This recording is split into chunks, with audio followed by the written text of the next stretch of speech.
कोडरमा और गिरिडीह को जोहार। मां चंचला देवी की पावन भूमि को मैं प्रणाम करता हूं।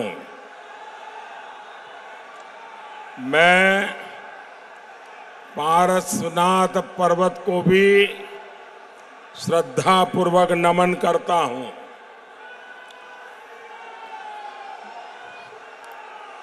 हम बचपन से एक नाम हमेशा सुनते आए। जब रेडियो का जमाना था, झुमरी तलैया। झुमरी तलैया का नाम पूरा हिंदुस्तान जानता है। मैं तो देशवासियों को कहूंगा कि आपने जितना झुमरी तलैया का नाम सुना है, उससे भी अधिक हमारा झुमरी तलैया सुंदर है।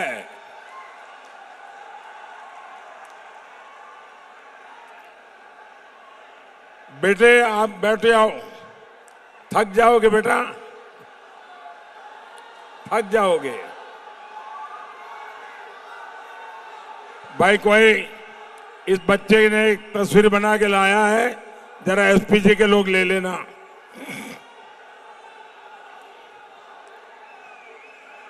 बेटा, पीछे अपना नाम पता लिख देना।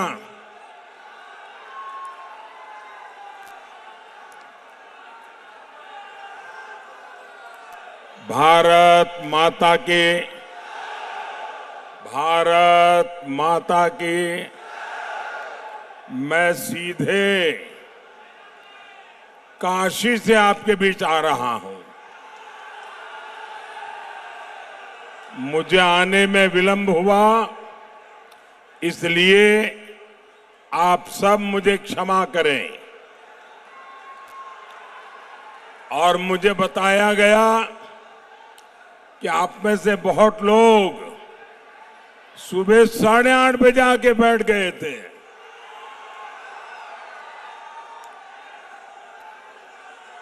मैं काशी से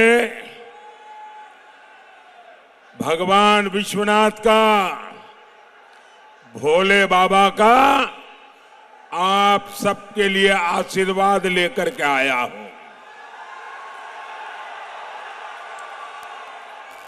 मैं आज काशी में अपना नामांकन दाखिल करने के बाद ये मेरी पहली जनसभा है।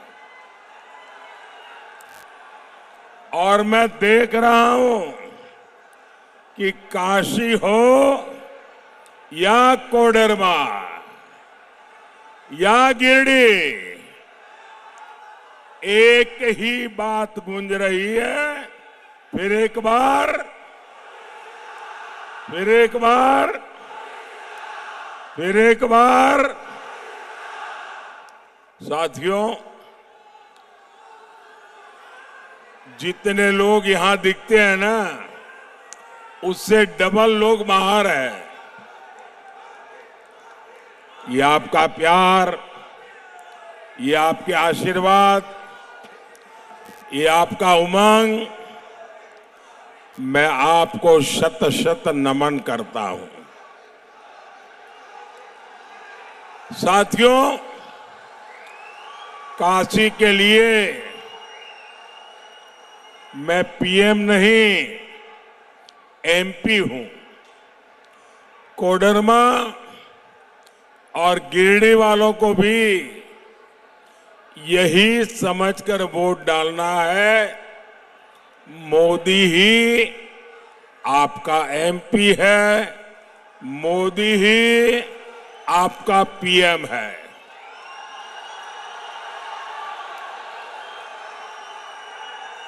कोडरमा से बहन अन्नपूर्णा देवी और गिरिडीह से आजसू के हमारे साथी श्री चंद्रप्रकाश चौधरी जी, इन दोनों को आप भारी बहुमत से जिताकर दिल्ली भेजिएगा।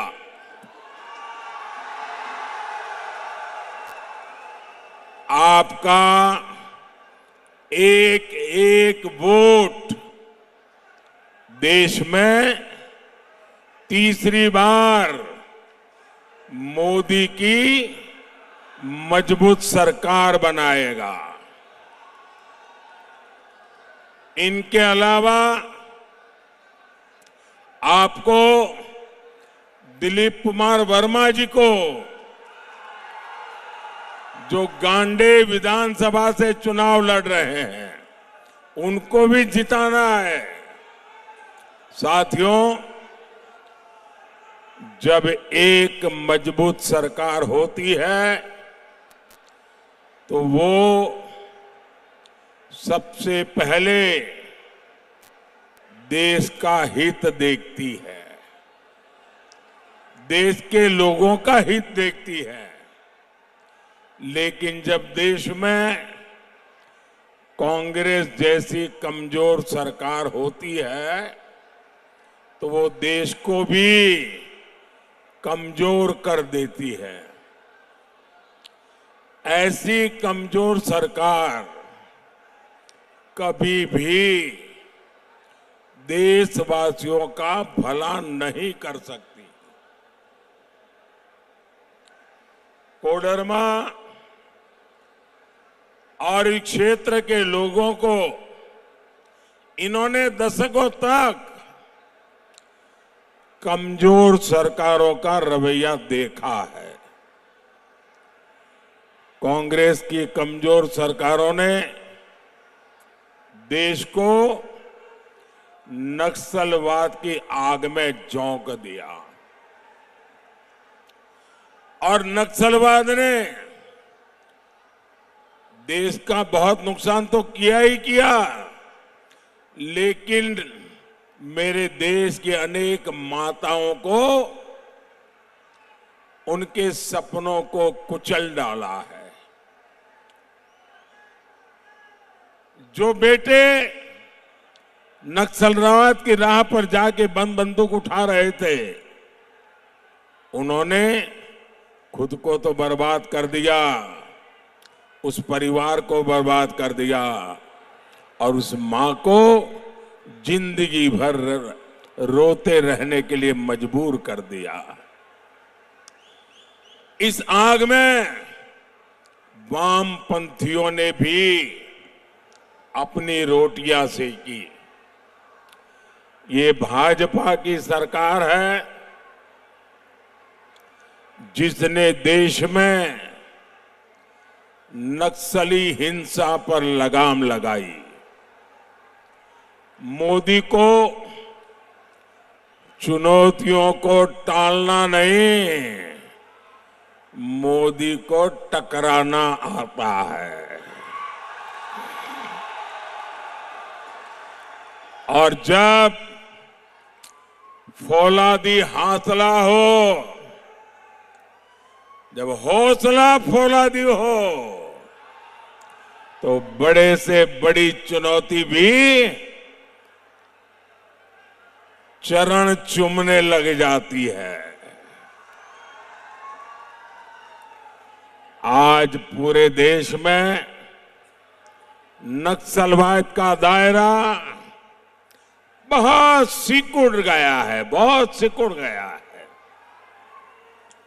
और मैं कोडरमा की इस धरती से सभी देशवासियों को एक गारंटी दे रहा हूं, आतंक हो या फिर नक्सलवाद, मोदी अपने तीसरे कार्यकाल में इन पर बहुत बड़ा प्रहार करने का संकल्प ले चुकी है। मोदी झारखंड को फिर से नक्सलवाद का गढ़ नहीं बनने देगी। मैं अपने नौजवानों की जिंदगी तबाह नहीं होने दूंगा। मैं उन माताओं की कोख छीनने नहीं दूंगा। वो दिन दूर नहीं जब पूरी आदिवासी बेल्ट खून खराबे से मुक्त होगी, और ये मोदी की गारंटी है। साथियों,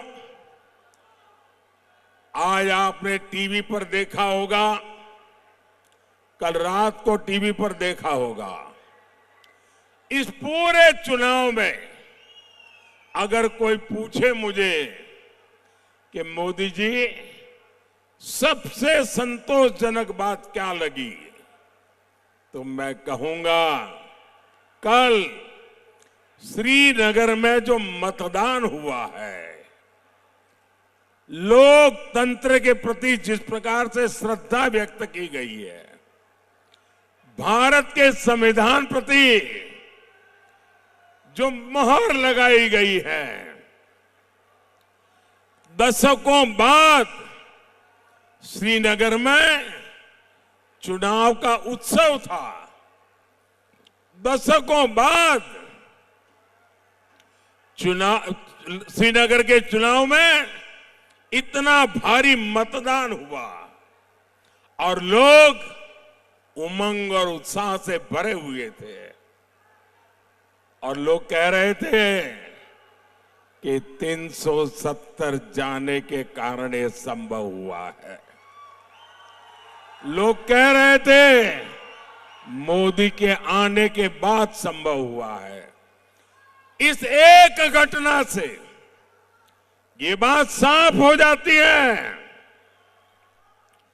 कि मोदी के काम की दिशा सही है और मोदी के प्रयास सही परिणाम लाते हैं। ये श्रीनगर का कल का मतदान पूरे देश के लिए संतोष का, उमंग का, उत्साह का अवसर है। और इसलिए भाइयों बहनों, मेरे लिए और जो लोग धारा 370 को लेकर मोदी को दिन रात गालियां दे रहे थे, कान खोल के सुन लो।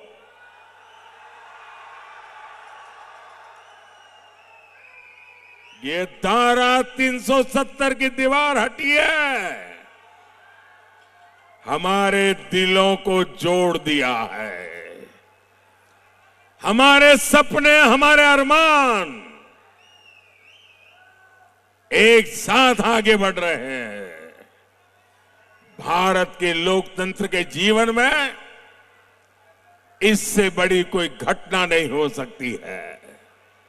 साथियों, जब मैं देश हित में इतने सारे काम कर रहा हूं, तो जामुमो कांग्रेस और आरजेडी वाले बौखलाए हुए हैं, संतुलन खो चुके हैं। यही कोडरमा में इंडी गठबंधन के एक नेता ने मुझे गोली मारने की बात कही थी।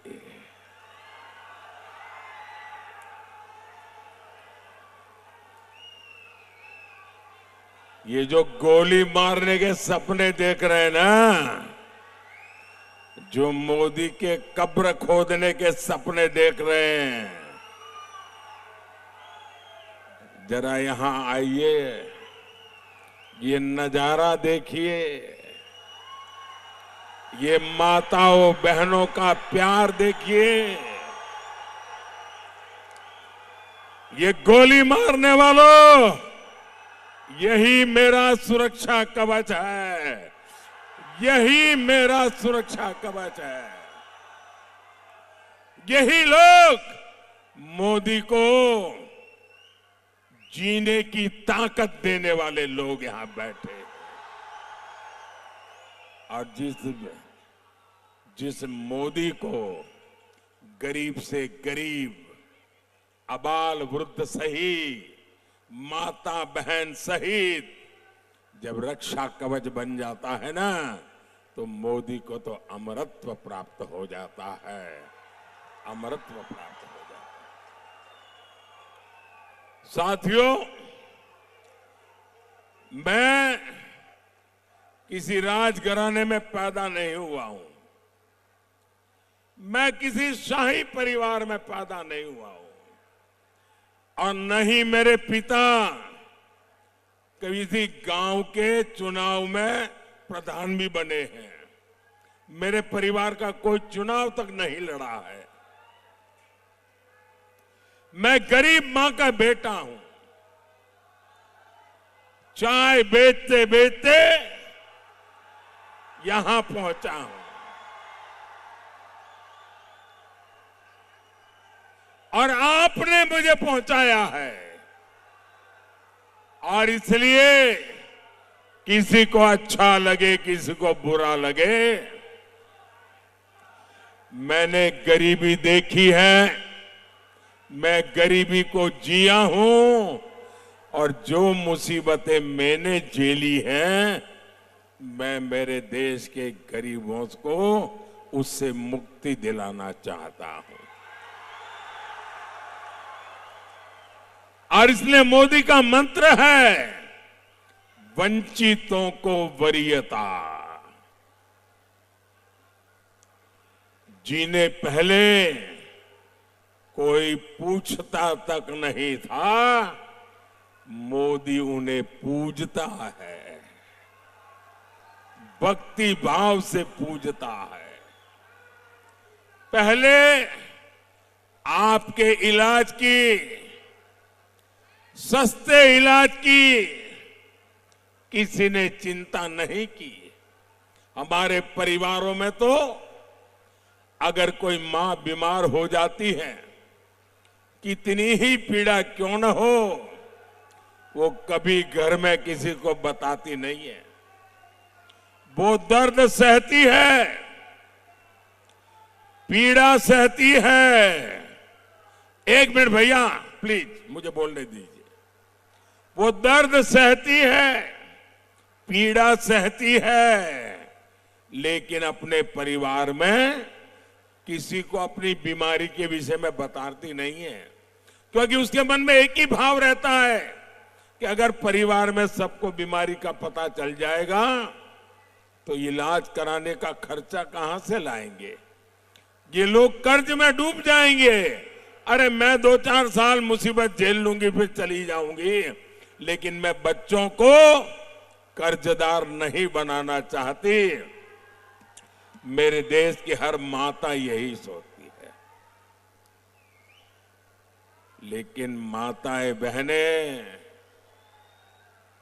अब आपको दर्द छिपाना नहीं है, अब आपको पीड़ा नहीं सहनी है। अब दिल्ली में आपका बेटा बैठा है,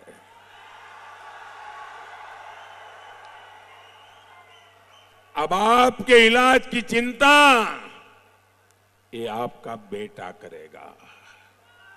आपको एक पाई का खर्चा नहीं होगा, इलाज मैं करवाऊंगा।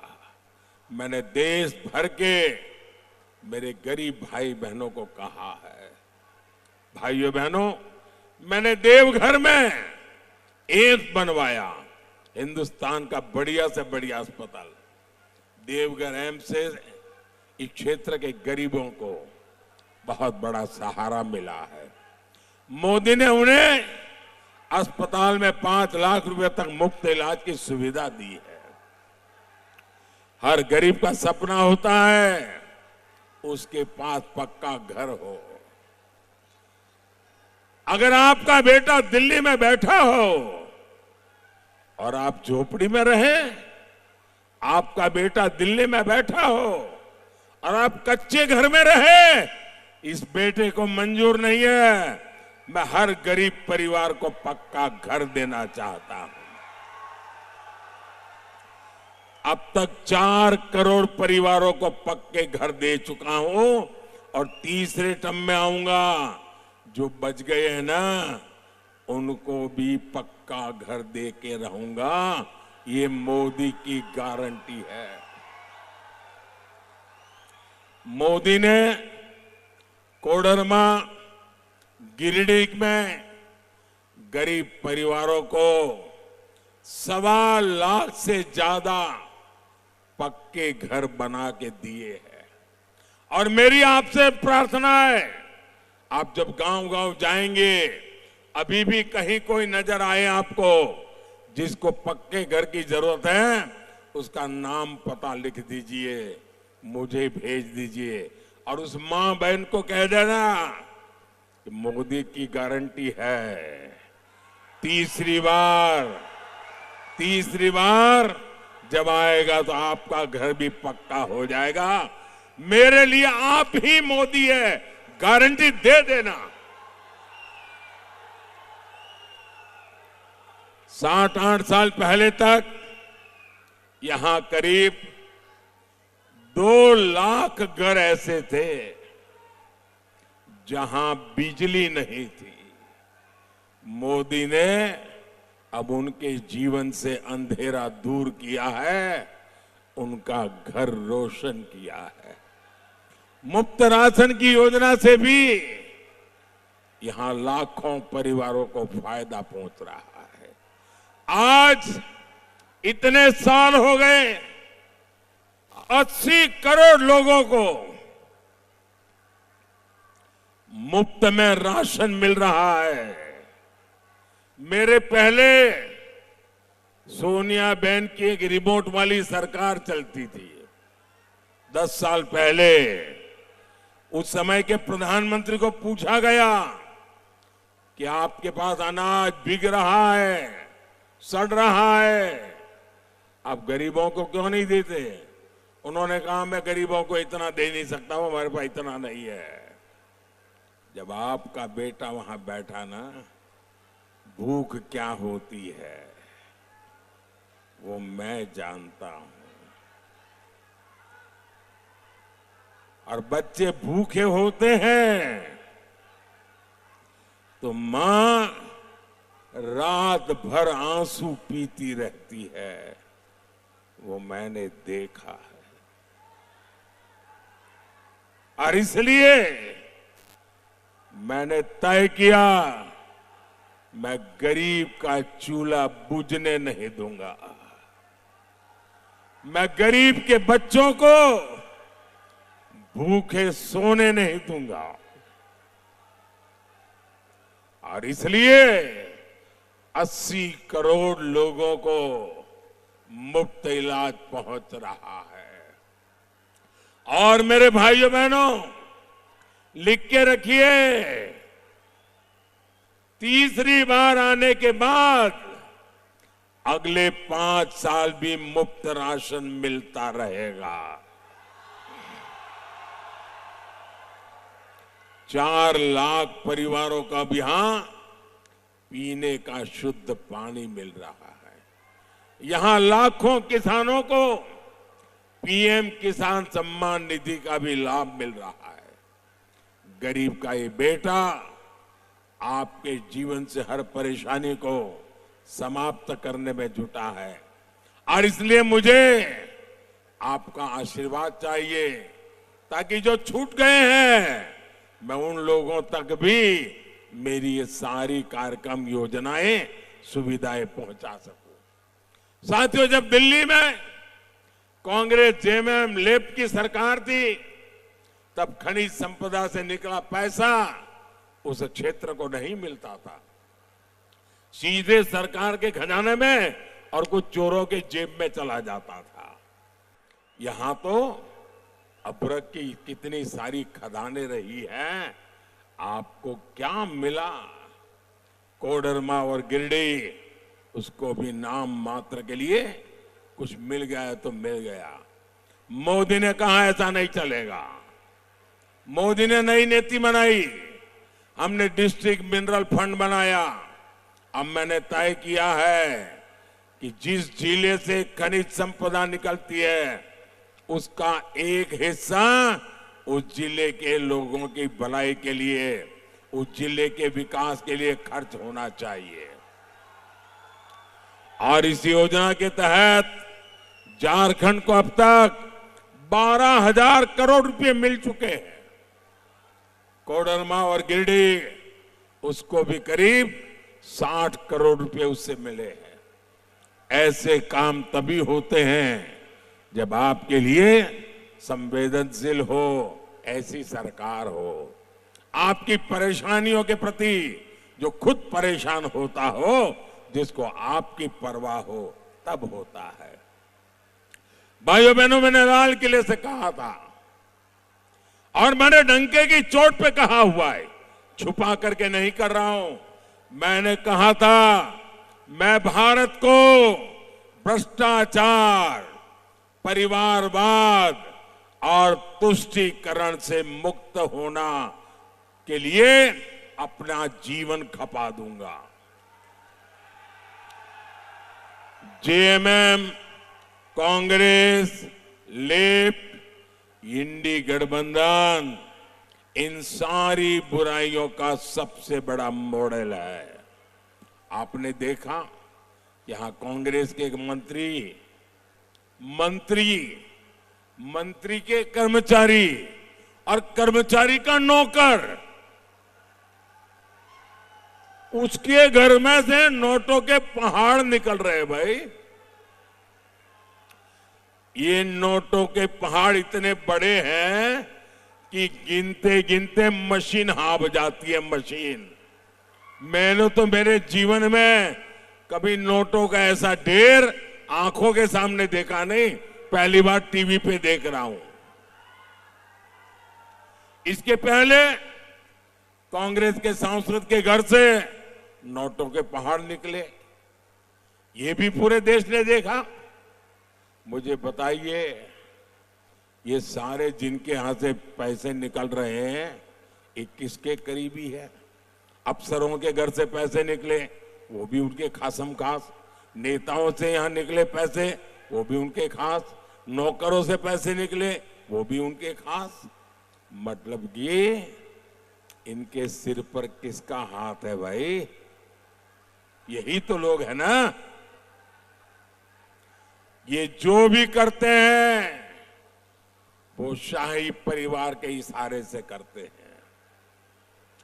आपके गांव की सड़कें, पुल, नहरें नहीं बनी, वो आज भी खस्ता हाल है, क्योंकि वो पैसा मंत्री जी के यहां पहुंच जाता है, उनके कर्मचारी के यहां पहुंचता है, उसके नौकर के यहां पहुंचता है। साथियों, ये तो अभी शुरुआत है। मैं तो और ज्यादा खजाने खोजने वाला हूं। मैं चोरों को नींद से सोने नहीं दूंगा। मैं उनकी नींद तो उड़ा दूंगा, उनके खजाने भी खाली करके रखूंगा। ये पैसे आपके हैं, इन पैसों के मालिक आप हैं। कोई चोरी लूट नहीं कर सकता है। मोदी इन पर कड़ी कार्रवाई कर रहा है और इसलिए ये मोदी को गोली मारने की बातें करते हैं, मोदी को गालियां देते हैं। साथियों, झारखंड में आज अपनी आस्था का पालन करना मुश्किल हो गया है। हमारे आराध्यों की मूर्तियां तोड़ी जा रही है। जिहादी मानसिकता वाले घुसपैठिए झुंड बनाकर हमला कर रहे हैं। झारखंड सरकार आंखें मूंद करके बैठी है, पीछे से समर्थन कर रही है। इन घुसपैठियों ने राज्य में हमारी बहनों बेटियों की सुरक्षा को खतरे में डाला हुआ है। क्या झामुमो कांग्रेस आरजेडी वालों को आपका एक वोट भी मिलना चाहिए क्या? उनको कहीं पर भी जगह मिलनी चाहिए क्या? हर बूथ में से उनका पराजय होना चाहिए कि नहीं होना चाहिए? भाइयों और बहनों, इंडी गठबंधन वालों का तुष्टीकरण का खेल अब चरम पर पहुंच चुका है। ये लोग पहले जो पर्दे के पीछे करते थे वो आज सामने आकर के कहने लगे हैं। अब ये खुलेआम कह रहे हैं कि मोदी के खिलाफ वोट जिहाद करेंगे, वोट जिहाद। भाइयों बहनों,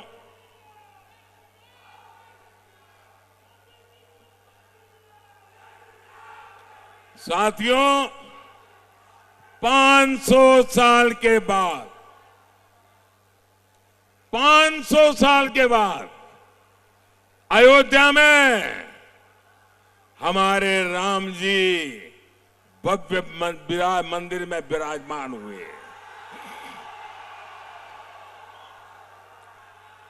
पूरा देश खुश हुआ कि नहीं हुआ? आप सब खुश हुए कि नहीं हुए? बोलिए जय श्री राम, जय श्री राम। लेकिन ये इंडिया अलायंस वाले, ये लोग राम मंदिर को लेकर भद्दी भद्दी बातें कर रहे हैं। आए दिन इन नेताओं को जो बयान आते हैं वो शर्मनाक बयान आ रहे हैं।